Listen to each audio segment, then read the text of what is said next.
그러나 우리 여기 있는 동안은 죽촌교회 여호수아 청년부입니다.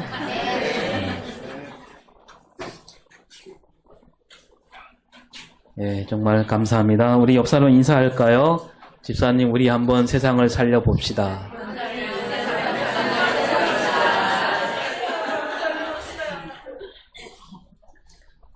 오늘은 8.15 광복 기념주일입니다. 1945년 8월 15일 일제강점기가 끝난 날이죠. 1910년부터 1945년까지 우리는 이때를 가리켜 일제강점기라고 부르는데요. 일본이 우리나라에 들어올 때 저 한반도 땅을 내가 강제로 빼앗겠다 그렇게 말하지는 않았지요. 1905년에 일본과 대한제국이 조약 하나를 맺는데 그 역사 기록에 따르면 이렇게 되어 있습니다. 1905년 9월 27일 일본은 조선을 보호국으로 만들기 위한 구체적인 절차와 계획을 수립했다. 11월 초를 목표로 보호조약 체결을 추진하되 한국이 동의하지 않으면 군사력을 동원해서라도 강제 성사시키겠다. 그래서 일본은 이 조약을 가리켜서 뭐라고 부르냐 하면 을사보호조약이라고 부릅니다. 자기들은 힘센 나라고 한국은 힘이 없는 나라니까 자기들이 나서서 이 한국을, 이 땅을 지켜주겠다라는 거죠. 그러면서 정책을 펼 때 황국신민화, 내선일체, 대동아공영 이런 말들을 내세웠는데요. 온갖 좋은 말로, 그럴듯한 말로 갖다 붙였지만 일본이 우리에게 한 짓은 엄연히 강제 침탈입니다. 함께 같이 잘 살자 말은 그렇게 했지만 그들은 우리를 짓밟았고 우리 땅을 독차지했습니다. 또 우리 몸도 빼앗았고요. 심지어 우리 말을 쓰지 못하도록 했으며 우리 정신과 얼까지도 뒤바꾸려 했습니다. 그들은 처음부터 우리와 함께 갈 생각은 없었습니다. 마음이 없었습니다. 함께 할 마음은 없었고 그들에게 있는 것은 다른 나라를 집어삼킬 힘과 욕심뿐이었지요. 이때 일본과 뜻을 같이 하는 비슷한 나라들이 있었는데 독일과 이탈리아였지요. 이 세 나라가 곳곳에서 전쟁을 일으키자 이제 영국, 프랑스, 러시아 그리고 미국까지 힘을 모아 맞서게 되는데 그야말로 온 세계가 전쟁으로 얼룩지게 되었습니다. 이 전쟁을 가리켜 2차 세계대전이라고 하지요. 이 전쟁으로요 군인만 1,800만 명이 죽었고요. 민간인은 그보다 훨씬 더 많이 2,900만 명이 죽었습니다. 합치면 몇 명이죠? 바로 계산이 안 나오네요. 4,700만 명이 죽었습니다. 2차 세계대전이 끝날 무렵 우리나라 인구가 남북한 다 더한다 해도 2,500만인데 그보다 훨씬 더 많이 죽었지요. 이제 그렇게 많은 사람이 죽은 전쟁, 그 전쟁이 끝났는데 그 뒤에도 크고 작은 전쟁이 끊임없이 일어나는 것을 우리가 역사를 통해서 보고 있습니다. 그리고 지금 우리가 예배하고 있는 이 시간에도 많은 사람이 전쟁으로 죽어가고 있지요. 뉴스를 보니까 앞으로 전쟁이 더 커지겠구나 그런 생각이 들고요. 이러다가 3차 세계대전이 일어나진 않을까. 2차 대전, 1차 대전보다 2차 대전이 훨씬 더 많은 사람이 죽었는데 이제 3차 대전은 또 얼마나 많은 생명이 희생을 당할까 그런 걱정에 잠기곤 합니다. 그러나 또 한쪽을 보면요. 그렇게 걱정하지 않아도 된다라는 생각이 들 때가 있습니다. 왜냐하면 전쟁을 반대하는 사람들이 생각보다 많거든요. 지금 프랑스 파리에서 뭐가 있죠? 네, 올림픽 경기가 열리고 있는데요. 어제 우리나라 여자 탁구가 단체전에서 동메달을 따기도 했습니다. 이 전쟁을 벌이고 있는 우크라이나 나라도 이 올림픽 경기에 선수들을 내보냈는데 그 가운데 레슬링 경기에 나간 그 잔 벨레뉴크라는 선수가 있습니다. 이 선수는요, 이 우크라이나 국회의원이면서 레슬링 선수입니다. 이 선수가 2016년 브라질 리우 올림픽에서는 은메달을 땄고 2021년 도쿄 올림픽에서는 금메달을 딴 선수였고 그 뒤에 국회의원이 되었고요. 국회의원이 되었지만 이번에도 올림픽 선수로 나왔습니다. 37살 이번 올림픽 경기가 생애 마지막 경기겠지요. 이번에는 동메달을 땄습니다. 근데 메달을 딴 다음에 크게 기뻐하지 않았습니다. 그리고 하는 말이 우크라이나 시민이자 선수로서 우리 우크라이나 앞날이 무엇보다도 중요하다. 불행하게도 우리는 그 미래에 대해 알지 못한다. 이 말의 전파를 타고 전 세계로 알려졌는데 그러니까 메달을 딴 기쁨보다 전쟁 가운데 있는 조국을 걱정하면서 전쟁 반대를 외치고 있는 거죠. 또 언젠가 여러분 디디에 드록바란 축구선수 이야기한 적이 있는데요. 축구를 좀 아는 사람이라면 이 선수를 모르는 사람이 없지요. 이 드록바는 아프리카에 있는 코트디부아르라는 나라 사람입니다. 이 드록바가 훌륭한 선수가 있었기에 이 코트디부아르가 마침내 2006년 독일 월드컵에 나가게 되었을 때 그때 드록바가 인터뷰에서 말합니다. 일주일 동안이라도 무기를 내려놓고 전쟁을 멈추자. 그러니까 그 당시 이 코트디부아르는 오랜 세월 이 내전에 시달리고 있었지요. 드록바가 그 나라를 향해서 자기 나라를 향해서 이렇게 말하자 진짜로 전쟁이 멈추어졌고요. 그리고 얼마 지나지 않아 내전이 끝났다라고 합니다. 그러니까 여러분 뒤에서 전쟁을 부추긴 사람들이 있는가 하면 그러니까 무기를 팔아서 돈을 버는 사람들은 전쟁이 있으면 좋겠지요. 있으면 있을수록. 그러나 또 전쟁을 반대하는 목소리도 만만치 않습니다. 자, 7월 28일 주일에 제가 이렇게 물었습니다. 내가 손해를 보더라도 다른 사람을 도와주기 좋아하는 사람이 끊임없이 생기고 있고 세상은 외모를 따지고 있지만 교과서에는 인성과 인격을 가르치고 있고 세상은 돈으로 굴러가고 있지만 학교에서는 사람보다 돈이 귀하다 그렇게 가르치고 있습니다. 어째서 그런 일이 벌어지고 있을까요? 그때 대답이 뭐였습니까? 우리 안에 아직은 하나님 형상이 있으니까.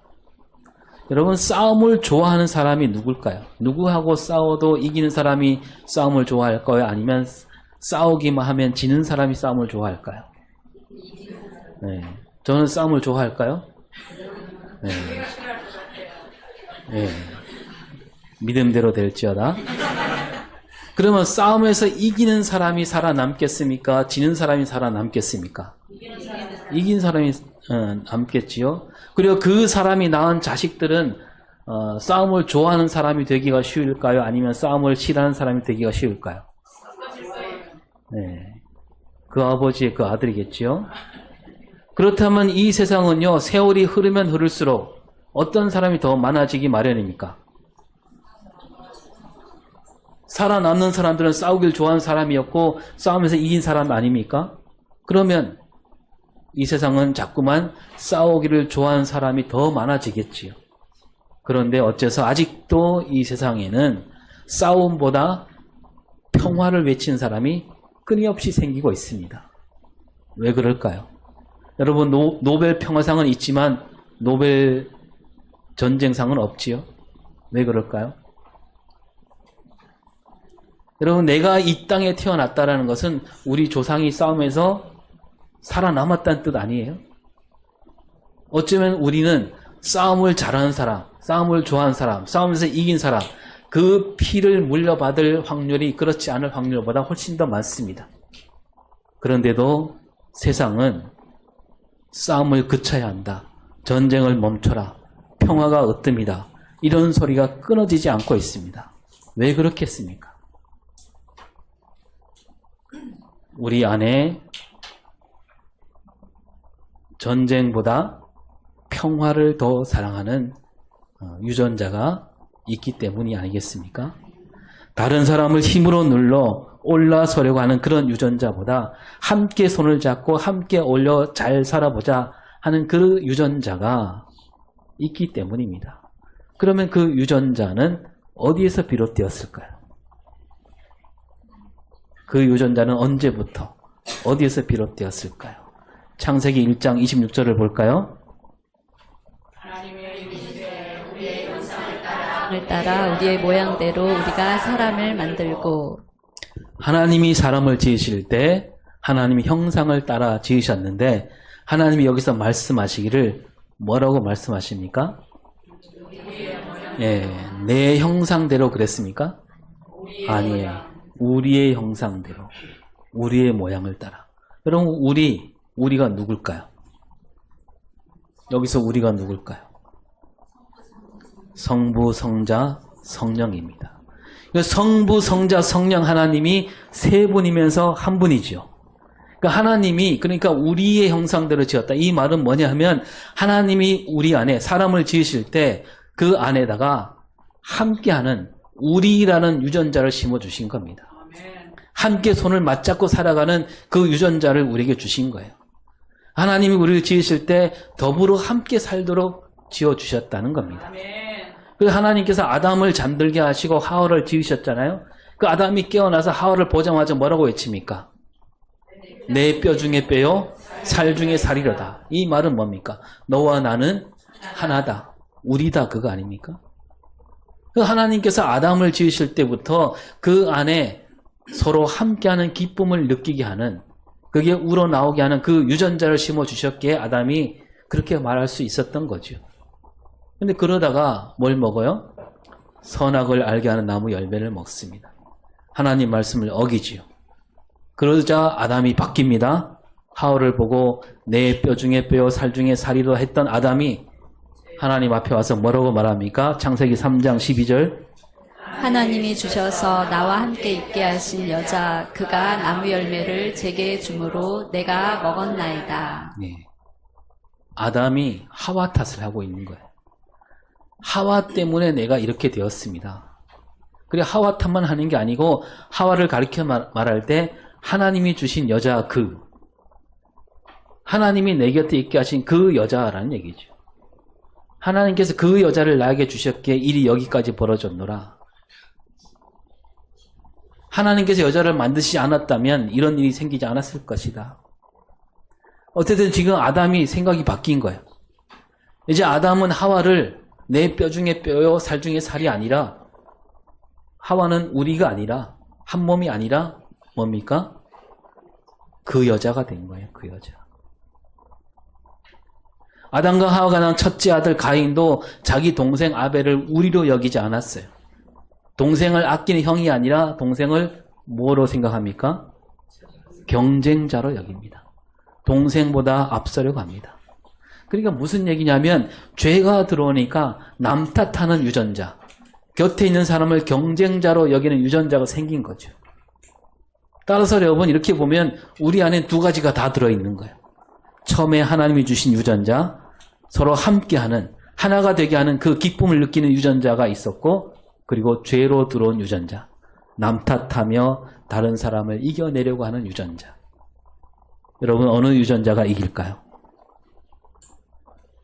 역사를 보니까 겉으로 볼 때는 죄로 말미암아 들어온 유전자가 이기는 것처럼 보일 때가 많았지요.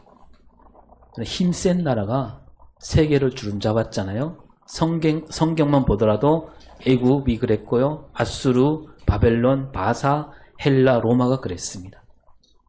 이 초대교회 시절에 세계는 누가 다스리고 있었습니까? 로마가 다스리고 있었죠. 로마가 앞세운 것은 뭡니까? 전차 부대입니다. 군대를 앞세워서 힘을 앞세워 힘없는 나라를 다 집어삼켰습니다. 그 힘 앞에 머리를 조아리지 않으면 살아남기가 어려웠지요. 이런 세상에 바울이 외치기를 그래도 하나님이 주신 유전자, 서로 함께하는 기쁨을 느끼도록 한 그 유전자가 마침내 이기리라. 오늘 18절 말씀 같이 읽습니다. 그런데 현재의 고난은 장차 우리에게 나타날 영광과 비교할 수 없도다. 예, 현재 고난을 받고 있어. 누가 받고 있습니까? 예수 믿는 그리스도인들, 다시 말하면 하나님께 받은 그 유전자로 사는 그 그리스도인들이 고난을 받고 있습니다. 누구에게 받고 있어요? 로마에게. 다시 말해서 하나님께 받은 유전자를 따르는 사람들이 죄로 말미암아 들어온 유전자를 따르는 그 사람들에게 고난을 받고 있다는 거죠. 그래서 힘을 앞세우는 사람들이 이기는 것처럼 보입니다. 그러나 바울은 말하기를 이 고난은 앞으로 나타날 영광과 비교할 바가 안 된다. 앞으로 나타날 영광, 그 영광은 누가 받게 됩니까? 예수를 믿는 그리스도인이죠. 현재 고난을 받고 있지만 앞으로 나타날 영광, 그 영광은 정말 엄청난 영광이라는 얘기죠. 그 영광에 견주면 지금 고난은 아무것도 아니다. 그러니까 지금 그 죄로 들어온 유전자에 기대는 사람들, 그것은 곧 사라지게 마련이다. 없어집니다. 하지만 하나님이 주신 유전자는 어때요? 영원하죠. 왜 그렇습니까? 하나님이 영원하니까. 자, 앞으로 나타날 영광이라고 했어요. 아직 다가오지 않았지요. 아직 이루어지지 않았습니다. 따라서 우리는 그것을 가르쳐 뭐라고 합니까? 소망이라 그러죠. 그 앞으로 나타날 영광, 그 소망입니다. 그 소망은 곧 구원으로 이어지는데 24절을 볼까요? 우리가 소망으로 구원을 얻었음에 보이는 소망이 소망이 아니니 보는 것을 누가 바라리요. 예, 우리는 소망으로 구원을 얻었다. 다시 말해서 우리 그리스도인들은 현재 고난을 받고 있는데 영광은 저 앞에 있고 지금 바로 눈앞에는 고난이 있을 뿐입니다. 아직 오지 않은 영광. 따라서 그리스도인들에게 그 영광은 아직 이루어지지 않는 소망이지요. 그리고 이어서 하는 말이 소망으로 뭘 얻었다고요? 구원을 얻었다. 여러분 어떻게 보면 이게 앞뒤가 맞지 않아요? 아직 이루어지지 않았으니까 소망이라 그랬잖아요. 근데 그러면서도 그 소망으로 구원을 얻었다 이렇게 말하고 있습니다. 아직 이루어지지 않았으니까 뭐라고 해야 그게 문법에 맞는 겁니까? 구원을 얻었다가 아니고 구원을 얻으리라 해야 되는데 구원을 얻었다. 이게 뭐 과거, 현재, 미래가 막 섞여 있습니다. 번역을 잘못했을까요? 예수님께서 이 땅에 오셔서 처음 외치신 말씀이 하나님 나라가 가까이 왔으니 회개하고 복음을 믿어라 그러셨죠. 하나님 나라가 가까이 왔다. 하나님 나라가 여기 있다는 거예요. 예수님이 이 땅에 오실 때 하나님 나라를 갖고 오신 겁니다. 그러니까 하나님 나라가 벌써 시작된 겁니다. 그래서 우리도 찬송을 부르잖아요. 시작됐네. 우리 주님의 능력이 시작된 거예요. 하나님 나라가 시작되었지만 하나님 나라가 온전히 이루어지진 않았지요. 그래서 우리는 그 하나님 나라가 온전히 이루어지기를 바라는 그런 소망으로 살고 있는 사람들이에요. 하나님 나라가 아직 온전히 이루어지지 않았지만 우리는 이미 하나님 나라 백성이 되었고 하나님 자녀가 되었기에 그런 뜻을 담아서 우리는 구원을 얻으리라, 구원을 받으리라, 앞으로 구원 받게 되리라 이렇게 말하지 않고 바울은 우리는 구원을 받았다라고 말하는 거죠. 여러분 어릴 때 부른 그 구원열차 노래 기억나시나요? 이 노래에 대해서 몇 차례 말씀드리기도 했는데요. 이 구원열차 노래에 따라서 봤을 때 구원열차를 타고 저 끝까지 가야만 비로소 구원을 받는다 이게 아니라고 말씀드렸지. 언제 구원받는 거예요? 구원열차에 올라탔을 때. 아직 끝까지 가지 않았지만 구원을 받은 거죠. 그리고 이 구원열차는 무정차로 가는 열차가 아니에요. 급행열차가 아닙니다. 구원열차는 가는 곳곳마다 역이 있는 곳마다 아주 작은 간이역도 다 들르는 열차입니다. 한 마을 한 마을 둘러보면서 이 열차가 가고 있는 거죠. 우리 온누리기 청년들도 지금 그 구원열차를 타고 거무도까지 온 겁니다. 그 마을을 둘러보면서 사람들을 열차에 탈 수 있도록 도와주는 거죠. 그래서 우리는 뭐 하는 사람들이에요? 우리는 이 구원열차의 승객이나 손님이 아니라 누구라 그랬습니까? 우리는 그 열차 승무원들이라는 겁니다.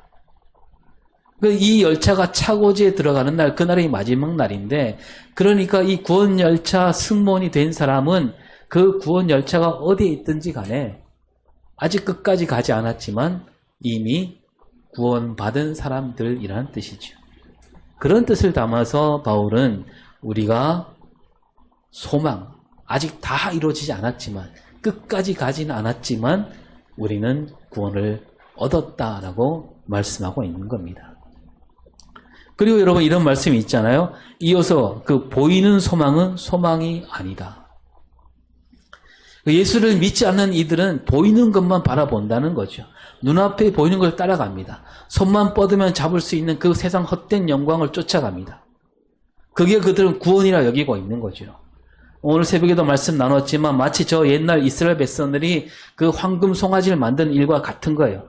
하나님은 눈에 보이지 않잖아요. 하나님을 만나러 가서 계명을 받으러 간 그 모세도 아직 내려오지 않고 그 이스라엘 백성들이 기다리지 못하고 눈에 보이는 걸 만들지요.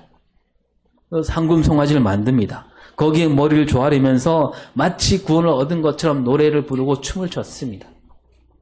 그럼 바울이 말하기를 구원은 소망으로부터 비롯되는 것이고, 그런데 그 소망이 눈에 보인다면 그것은 참된 소망이 아니다.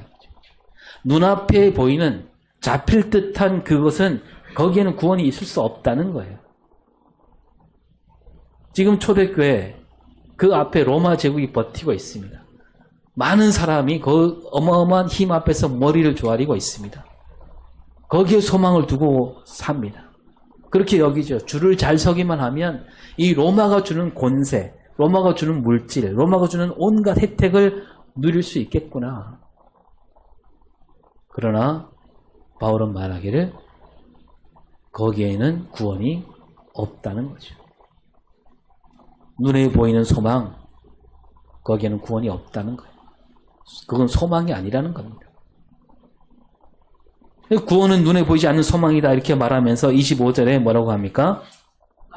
우리가 보지 못하는 것을 바라면 참음으로 기다릴지니라. 예, 우리는 보이지 않는 것을 바라는 사람들이, 기다리는 사람들이 보이지 않게 참고 기다려야 된다.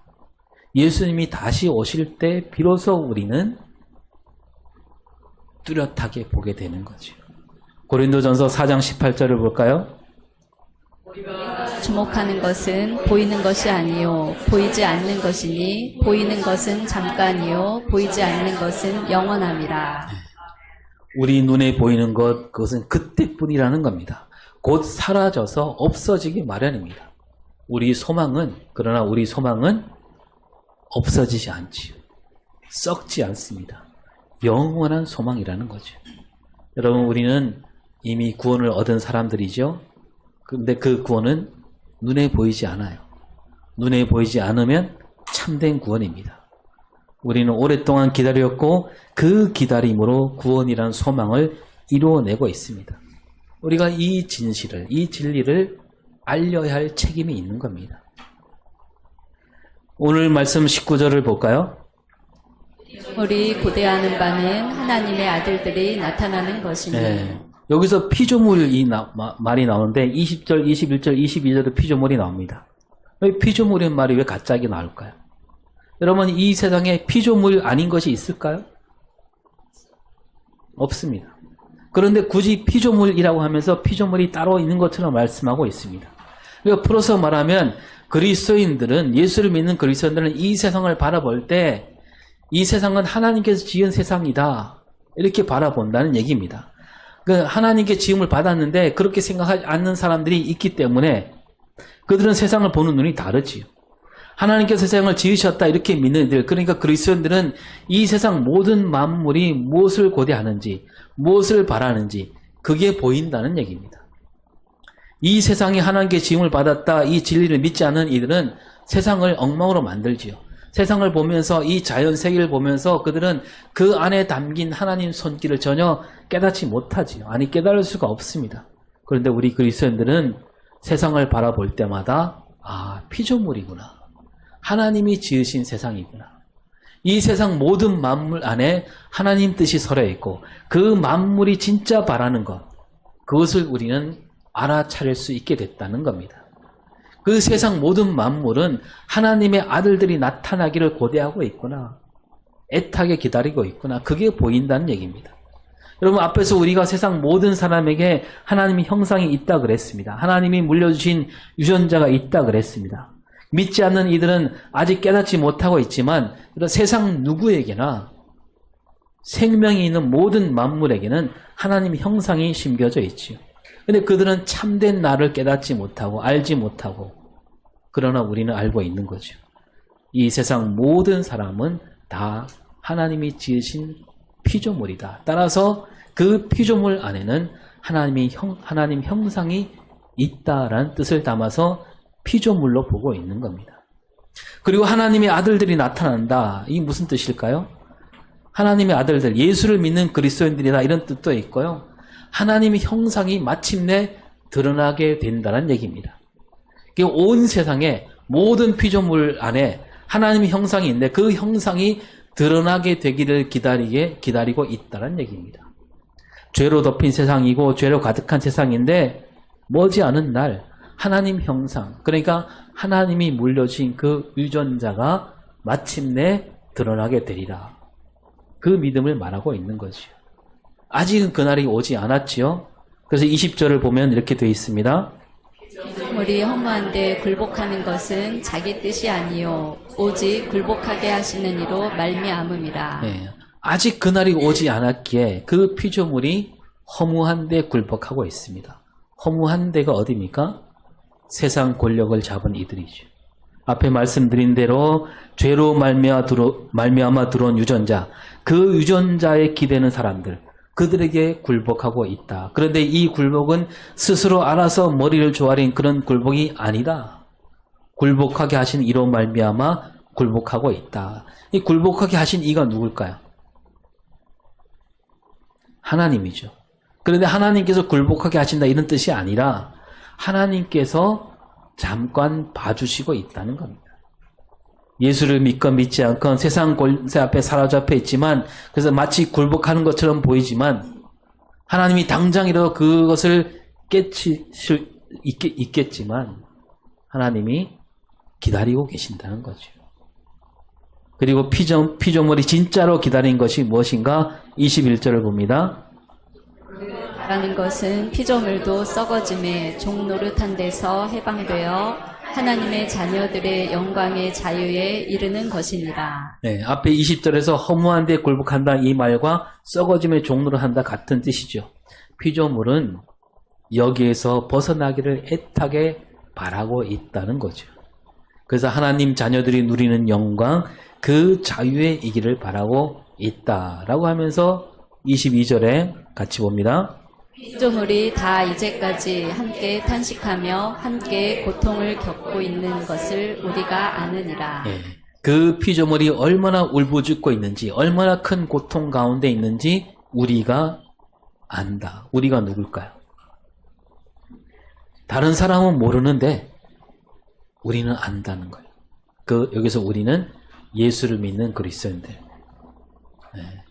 예수를 믿는 그리스도인들은 우리 안에 하나님이 형상이 있다는 것을 믿는 사람들이고, 하나님이 물려진 그 유전자를 우리가 느끼는 사람들입니다.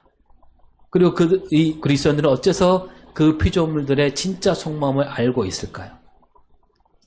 동병상련이죠. 우리 그리스도인들도 우리가 하나님께 지음받은 같은 피조물이다. 이 진리를 알고 있기에 피조물이라면 마땅히 다 그런 것을 고대하고 기다리고 있다라는 겁니다.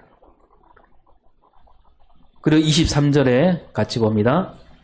아니라 또한 우리 곧 성령의 처음 익은 열매를 받은 우리까지도 속으로 탄식하여 양자될 것 곧 우리 몸의 성량을 기다리느니라. 예, 우리 그리스도인들도 고난을 겪고 있다 그랬습니다. 이 고난은 몸으로 겪는 고난이죠. 몸은 고난을 겪고 있지만 그 고난으로 울부짖고 있지만 우리 영혼은 자유를 얻은 사람들인데, 저들은 우리 몸을 사로잡고 있지만 우리 영혼은 어쩌지 못한다. 그리고 언젠가는 우리 몸도 구원받게 되리라, 그거죠. 그리스도인들이 바로 그때를 기다리고 있다라는 겁니다. 오늘 말씀 제목을 읽어볼까요? 시작. 예, 우리 소망은요, 당장 눈앞에 보이지 않습니다. 보이지 않지만, 아니 보이지 않기에 결코 썩지 않는 소망이죠. 그리고 이 소망은 우리 혼자만 누리는 소망이 아닙니다. 한 꾼의 살림, 무슨 뜻입니까? 작년에도 말씀드렸는데요. 한 꾼에는 함께란 뜻이고, 살림, 살린다, 함께 살린다. 집안 살림, 살림살이 뭐 이런 말이 있죠. 우리 집안일을 가르쳐서 우리 민족은 옛날부터 뭐라고 불렀어요? 살림살이라고 불렀습니다. 이 살림은 뭐 산림에서 온 말이라고 하는데, 산림은 산이라는 말은 무엇을 낳는다, 태어난다, 만들다는 뜻인데, 그래서 이를테면 출산, 생산, 산업할 때 쓰는 말이죠. 림은 숲을 림인데 많이 모인다는 뜻을 갖고 있습니다. 만들어내고 모이는 것을 가리켜 산림이라고 하는데, 그런데 이제는 이 산림이란 말을 그냥 우리말로 살림이란 말로 굳혀 쓰게 된 거죠. 그 말 그대로 이제는 살리는 일을 하는 게 살림이다. 설거지, 빨래, 청소 이런 일을 가리켜서 우리 뭐라고 부른다고요? 살림살이에요. 여러분, 살림살이는 허드렛 일이 아니에요. 생명을 살리는 일이에요. 집안일은 그냥 하찮은 것이 아니라 살리는 일이라는 거죠. 살리는 일이 살림살이에요. 사람들은 이 살림살이를 하찮게 여기지요. 여자가 집에서 뭐나 하지? 살림이나 하지. 알고 계신 그런 말도. 네. 근데 여러분, 살림, 이보다 값어치 있는 일이 어디 있습니까? 하나님이 하신 일 아닌가요? 그 집안 살림, 살림살이를 우습게 하는 사람들, 그들이 하는 일은 뭡니까? 죽임이. 다른 사람을 죽이고 있습니다. 다른 차보다 빨리 가야지. 다른 사람을 이겨내고 말겠다 하면서 다른 사람을 넘어서려고 합니다. 자기만 살아남으려고 온갖 애를 쓰고 있지. 그래서 조금만 힘이 있으면 그 힘으로 다른 사람을 눌러버리고 기를 죽이는 세상입니다. 요즘은 기만 죽이지 않고 심지어 목숨까지 빼앗고 있습니다. 이러한 시대에 하나님이 우리를 부르셨습니다. 우리를 살림살이 일꾼으로 만들려고 부르셨습니다. 그리고 이 살림이란 말은 영혼을 살린다는 뜻도 있지요. 영혼을 살리는 일. 하나님께서 우리와 함께 영혼을 살리시겠다라고 우리를 부르신 겁니다. 하나님이 홀로 다 하실 수 있지만 하나님은 굳이 우리를 불러서 나중에 받을 영광을 함께 누리게 하시려고 우리를 부르신 겁니다. 오늘도 하나님 우리에게 말씀하시기를 우리 죽촌마을 모든 영혼을 나와 함께 살려보자. 이 말씀을 받들어 우리 청년부가 이곳에 온 줄로 믿습니다. 하나님이 우리에게 할 일을 많이 주셨어요. 우리 죽촌마을 모든 사람이 예수를 믿게 된 날이 오겠지요. 그럼 우리가 할 일이 끝날까요? 아니에요. 또 뭐가 있습니까? 이제 유촌에 가야죠. 서도, 변촌, 덕촌, 거문이. 할 일이 많습니다. 그럼 거문도가 다 예수 믿는 사람이 되면 끝납니까? 아니에요. 이제 배 타고 저기 초도도 가야 되고요. 그러니까 여러분, 이 죽촌 마을에 우리를 보내신 뜻이 뭐냐? 우리 죽촌 마을이 우리 이 6개 마을 가운데 가장 첫 번째 마을이거든요. 가장 여기 첫 번째 있잖아요. 그래서 여기가 차례로 하라는 얘기입니다. 나 혼자만, 내 가족만, 내 교회만 잘 되기를 바라는 그런 소망은 사실 눈에 보입니다. 그런데 오늘 말씀에서 눈에 보이는 소망은, 손에 잡힐 듯한 소망은 소망이 아니다. 언젠가 사라질 소망이다. 참 소망이 될 수 없다. 참 소망은 한 꾼의 살림이다. 함께 살리는, 썩지 않을 소망인 거죠. 그게 하나님께서 주신 소망이고요. 우리가 그 소망을 바라볼 수 있기를 바랍니다. 하나님 오늘도 우리와 함께 해주십니다. 언제나 함께 하시는 그 은혜와 사랑에 힘입어 우리도 함께 하면서 한 꾼의 살림에 힘과 정성을 쏟는 그러한 저와 여러분이 될 수 있기를 바랍니다. 기도하겠습니다. 하나님, 우리에게 썩지 않을 소망을 주셨습니다. 눈에 보이지 않지만, 눈에 보이지 않게 이 소망은 참된 소망이고 모두가 함께 사는 소망입니다.